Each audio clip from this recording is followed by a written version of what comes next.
Nah, itu punch out ya, kayak ditonjok terus habis itu ngedelep ke dalam gitu ya, punch out. Kayak gitu. Nah, yang ini juga terus juga dia kalau misalnya dia lagi akut-akutnya, tapi sebenarnya ini pasien yang ini tuh sebenarnya udah lumayan kronik ya. Kalau misalnya kita lihat di sini udah bisa ada kita lihat deformitasnya. Tapi kalau misalnya dia masih akut, yang kita lihat tuh apa? Cuma ini doang, soft tissue swelling. Begitu. Oke. Next. Oke, ini adalah diferensial diagnosisnya yang tadi kan ya, GOAT ada pseudo GOAT. Jadi kalau misalnya GOAT itu ada asam urat, kalau pseudo GOAT itu adalah kristal kalsium pirofosfat. Nggak tahu kenapa si kalsium ini suka juga di sendi, tapi dia itu merupakan dede daripada GOAT. Gimana caranya kita bedain? Sebenarnya kalau misalnya dari secara klinis itu sebenarnya kita agak susah ya bedainnya kayak gimana. Tapi yang paling kelihatan bedanya itu adalah tadi dari si synovial fluid analysis, pas kita lihat kristalnya itu beda. Yang tadi satunya itu needle-like, yang satunya rhomboid kayak gitu. Nah sebenarnya kadang-kadang soal suka ditanyain juga nih warnanya apa. Jadi kalau misalnya si gold itu yellow, kalau misalnya pseudo gold itu dia warnanya biru. Cuma masalahnya ini sekarang juga jarang ditanyain karena apa? Karena si Birefringence yang warnanya biru dan warnanya kuning ini tuh sebenarnya kalau misalnya dilihatnya pakai mikroskop yang beda dengan metode yang berbeda, dia juga nanti warnanya bisa berubah kayak gitu ya. Jadi kadang-kadang sekarang udah nggak terlalu dipakai, tapi yang penting positif atau negatif Birefringence-nya itu tuh biasanya masih sering ditanyain di soal. Ya, dia nggak berubah kalau yang si positif atau negatifnya. Dan juga paling bisa kelihatan itu sebenarnya dia kalau yang ini paling klasiknya di MTP1 yang tadi ya. Kalau misalnya yang si pseudogout yaitu lebih ke sendi-sendi besar, ya knee, wrist, kayak gitu. Oke. Nah, next itu adalah treatment ya. Ini slide terakhir. Jadi kalau misalnya treatment, jadi apa yang kita lakukan kalau misalnya pasien itu lagi datang ke kita tapi lagi sakit-sakitan ya, lagi sakit-sakitan berarti yang harus dilakukan itu adalah jadi pemasangan untuk meredakan nyerinya, jadi harus dilakukan itu kompres dingin ya untuk meredakan inflamasi dan juga kita istirahatkan daripada si sendinya itu. Yang kedua itu adalah untuk melakukan pengobatan ya dengan antiinflamasi yaitu NSAID. Jadi pilihannya itu kalau misalnya GOAT itu adalah indomethacin ya untuk pilihan NSAID-nya. Yang ketiga bisa kita lakukan pemberian colchicine juga. Colchicine biasanya itu kita lakukan pemberiannya tuh setiap jam ya, jadi 0,6 mg setiap jam sampai 6 jam atau sampai batas batas dosisnya kayak gitu. Nah, atau enggak kalau misalnya emang dia ada kontraindikasi dari si NSAID, itu kita bisa lakukan pemberian intraartikular kortikosteroid juga untuk mengurangi inflamasinya. Terus kalau misalnya dia lagi nggak akut, dia datang ke kita lagi nggak sakit gitu ya, tapi kita tahu dia ada riwayat gout arthritis ya, attack, itu kita harus ini kan, jadi dia itu kurangi daripada weight loss gitu ya, weight loss kita kurangi berat badannya, kemudian kurangi konsumsi alkoholnya karena alkohol itu tuh bisa untuk mencetuskan gitu ya, mencetuskan serangan juga. Dan juga kita kontraindikasikan untuk diuretik, kemudian kita lakukan pemberian obat-obatan untuk menurunkan si asam urat tadi gitu. Jadi pilihannya itu adalah allopurinol. Ya, mungkin kita sering dengar allopurinol itu dia untuk ada xanthine oksidase inhibitor tadi ya.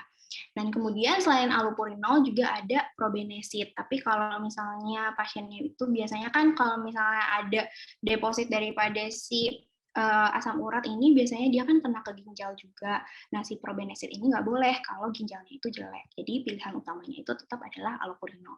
Dan yang ketiga itu adalah tata laksana operatif. Jadi kita lakukan tata laksana operatif, debridement sendinya kan karena tadi ya ada sitofus, ada deposit-deposit daripada si kristal tadi, itu kita lakukan pembersihan kayak gitu dengan surgery. Kalau misalnya yang tata laksana konservatifnya itu gagal. Oke deh. Oke, ini aja guys hari ini. Maaf ya karena lewat dari batas waktunya. Oke, aku balikin ke moderator ya. Ya, makasih Alfi untuk sharingnya. Oke, dari audiens apa ada pertanyaan? Tidak ada satu di pertanyaan. Ci mau nanya kenapa allopurinol nggak boleh dikasih pada fase akut. Terus gimana kalau pasiennya kalau kolkisin kalau dia fase akut, apakah ada terapi lain? Coba-coba. Oke, aku izin jawab ya buat Fer. Jadi gini, kalau misalnya allopurinol itu kita nggak rekomendasiin ya kalau misalnya dia fase akut, karena kalau misalnya kita lakukan pemberian allopurinol. Oh, oke. Karena kalau misalnya kita lakukan pemberian dia allopurinol pas lagi akut-akutnya, itu dia justru kita malah menambahkan beban dia gitu ya. Kita menambahkan penderitaan dia gitu. Karena kayak kita kan inhibit ya, kita kurangi dari si uric acidnya dengan menghambat si santin oksidase tadi ya, santin oksidase inhibitor. Nah, kalau misalnya kita hambat di situ, mana ya? Di sini. Nah, kalau misalnya kita hambat di situ, dia tuh akan menimbulkan reaksi gitu ya, reaksi reaktif, di mana tuh si uric acid-nya itu tuh justru dia malah nantinya tuh malah lebih banyak gitu, lebih banyak dulu, ada fase di mana dia akan lebih banyak dulu sebelum akhirnya dia menurun.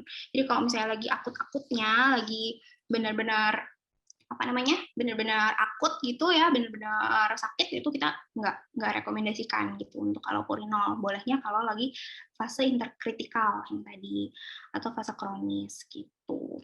Dan gimana kalau pasiennya kontraindikasi kolkisin kalau dia fase akut, apakah ada terapi lain? Nah, jadi pilihannya itu kolkisin ataupun endometasin, itu kalian boleh pilih salah satu aja. Sebenarnya dia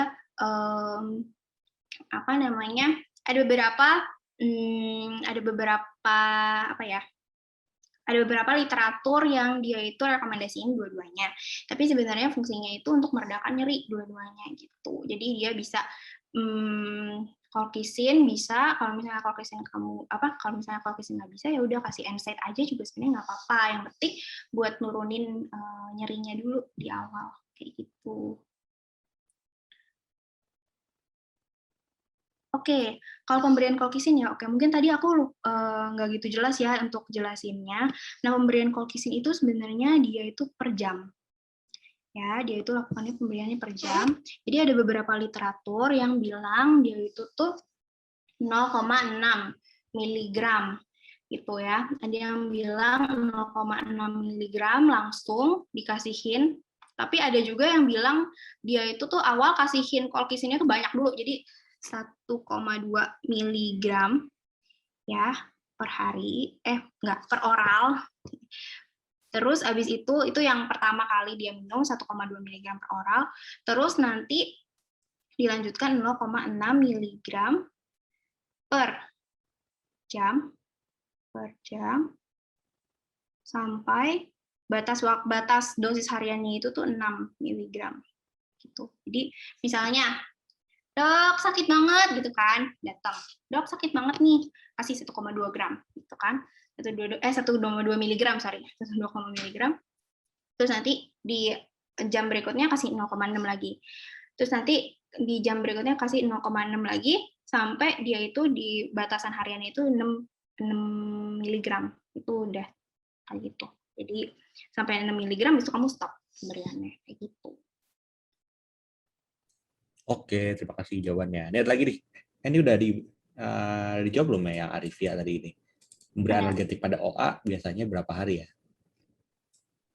Mana ya? Oh, bentar. Ditanya untuk pemberian analgetik pada OA biasanya berapa hari ya? Untuk evaluasinya apakah dari keluhan pasien atau bagaimana? Oh iya, kalau misalnya analgetik pada OA biasanya berapa hari? Oke, analgesik pada OA prinsipnya OA itu akan selalu nyeri, jadi kita akan selalu memberikan analgetik. Oke, nah untuk evaluasinya apakah dari keluhan pasiennya aja atau bagaimana ya?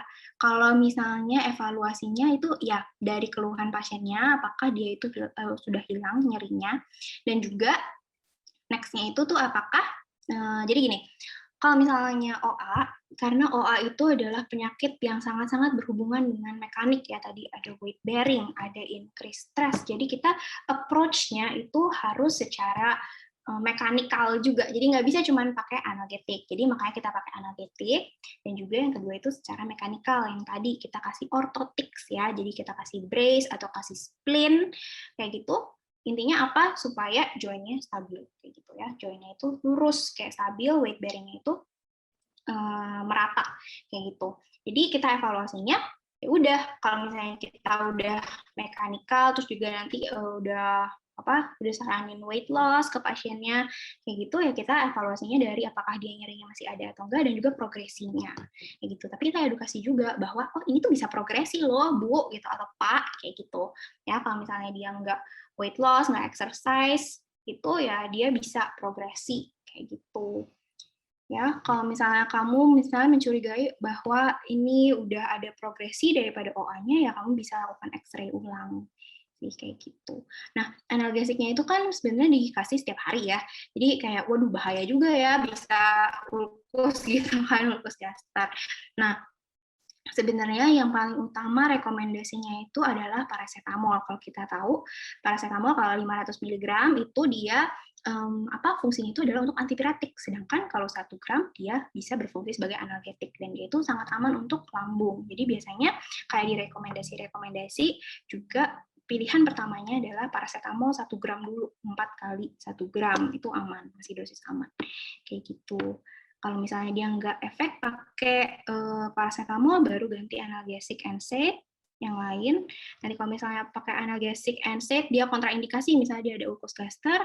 Terus kalau OA kan biasanya monoartikular ya. Kalau monoartikular itu ya udah kita bisa lakukan injeksi kortikosteroid untuk mengurangi nyerinya kayak gitu. Oke, terima kasih jawabannya. Berikutnya ada pertanyaan lagi dari Julian. Mau nanya lagi, jadi kalau colchicine dikasih berapa hari ya Kak? Selama nyeri aja atau gimana?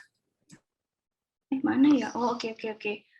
Oke, jadi colchicine biasanya dikasihnya itu selama 2 minggu biasanya kayak gitu. Biasanya selama 2 minggu itu kita udah harapkan dia itu akan dari fase akut, kita harapkan dia udah resolusi ke si fase interkritikal ya. Jadi udah nggak ada nyeri lagi, dan di situ kita boleh lakukan pemberian si aropurinolnya itu.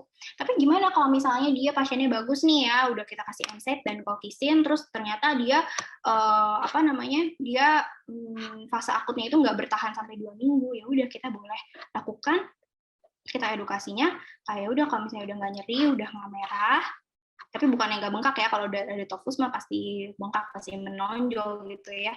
Jadi kalau misalnya udah nggak merah, pasiennya udah nggak kesakitan kayak gitu, ya udah kita udah boleh mulai. Tapi biasanya rekomendasinya sih tunggu 2 minggu ya, kayak gitu.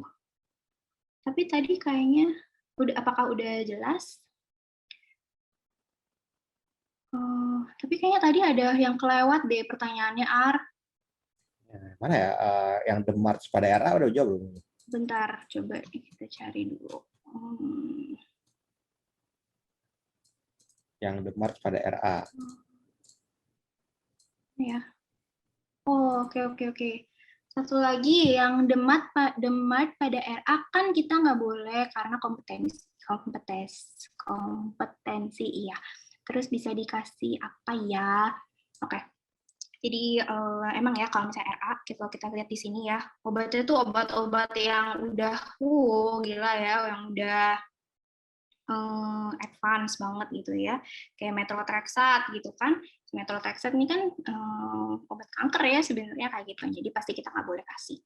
Jadi kalau misalnya kita bisa kasih apa nih gitu ya, udah desperate. Nah, ya kan keluhan utamanya nyeri ya, dan juga apa yang mendasari dia itu adalah inflamasi. Jadi paling enggak kita bisa lakukan pemberian NSAID untuk mengurangi nyeri dan inflamasinya kayak gitu. Boleh-boleh aja kasih NSAID, ibuprofen itu boleh kamu kasih kayak gitu. Celecoxib mungkin ya, yang COX-2 selektif gitu ya. Kalau misalnya dia ada nyeri lambung itu boleh kamu kasih NSAID, itu boleh kayak gitu. Itu alternatifnya ya, karena kan dasarnya inflamasi sebenarnya. Oke. Dan juga kalau misalnya nextnya apa nih, kalau misalnya NSAID, tapi kok kayaknya nggak ngefek gitu ya, ya udah kita boleh kasih juga steroid karena dia kan autoantibody ya. Kalau misalnya autoantibody dasar inflamasi, ya udah kita boleh kasih steroid untuk menurunkan respon imun gitu. respon imun dari tubuh kita bisa turunkan dengan pemberian steroid. Gitu. Kalau misalnya dia RA kan tapi lebih banyak sendi ya, tadi poliartikular, simetris kayak gitu. Ya biasanya approach-nya itu nggak injeksi, tapi kalau misalnya, tapi lebih ke arah sistemik. Tapi kalau misalnya dia itu anomali gitu ya, dia itu unusual gitu RA-nya, dia yang kayak gambar tadi ya, cuma di satu sendi aja, ya kalau misalnya dia emang nyeri ya kita boleh juga kasih injeksi kortikosteroid. Gitu deh. Ada lagi nggak ya? Ada pertanyaan lagi nggak dari audiens? Jadi ini udah semua belum ya? Ya, udah semua sih harusnya. Oh, ini nih kayaknya belum deh. Untuk yang NSAID apa yang diberikan pada pasien GOUT? Untuk menentukan NSAID apa yang bisa diberikan pada pasien GOUT? Bagaimana, Kak? Kayaknya ini aku tadi belum jawab ya.